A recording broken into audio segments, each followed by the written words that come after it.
We are standing next to a planter in the month of August. Why are we doing that? Well, stay tuned in. Hi, I'm Bill Sweeter with Yield Tech Seed Service. We're here with another episode of High Yield Answers, and we're going to talk today about fertilizer. You'll say, well, it's August. Your crop is growing. You've got everything sprayed, fungicide, all that's being taken care of. But I think a lot of our high yield starts with the planter and the decisions that we make with it. And I think a lot of my TikTok videos are because of all the mistakes that I have made. And so that I want to share those with you to help to avoid maybe that you guys making the same mistake I did. So I want to talk about the salt index of the fertilizer that you put through your planter. We talked about the pH already. You've still got time to send away samples to A&L labs and places like that to get a sample to see what your pH is and see what your salt index is. But as we think about next year, we're going to be thinking about guys are going to start buying fertilizer possibly here in another month or two. They're going to be buying 28, thiazole, 1034O.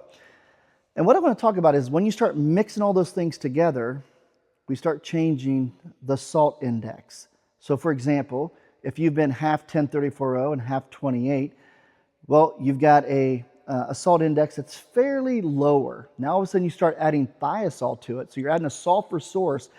Now all of a sudden you've got a salt index of a 90. And let's just say 28 is around 50, and let's just say 1034O is around 20. Now, when you start taking one of those components out and you start adding something like thiazole, that's a good thing to do, no problem with that, but we're raising that salt index.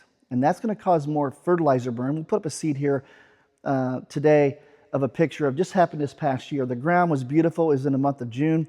They did a great job, but all of a sudden, because they changed their fertilizer, so all their fertilizer spacing was correct. There was really no issues there, but they changed from being half 1034O and half 28, and they went to more thiazole and no 1034O. So you know what that's going to happen when you look at doing the math on that.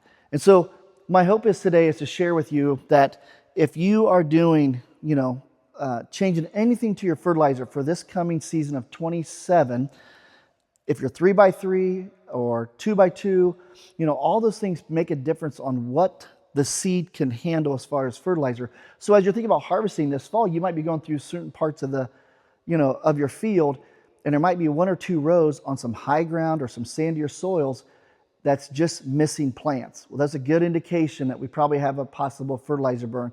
And you could have fertilizer burn, you don't even know it. And somebody might say, well, hey, I've got it 2x2 coming out my planter.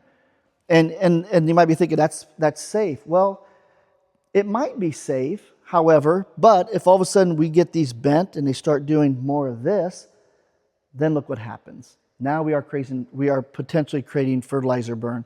So we believe that every aspect of the planter is such a key step of getting higher yield. So thanks for tuning in today. We appreciate it. If you have any comments, please put them down in your section. If you do send away some fertilizer samples, send them to us. We'd love to see what your salt index is. We're going to send you a couple samples from fertilizer that we tested from other customers, and we'll put that on this at the end of this TikTok video. Thanks.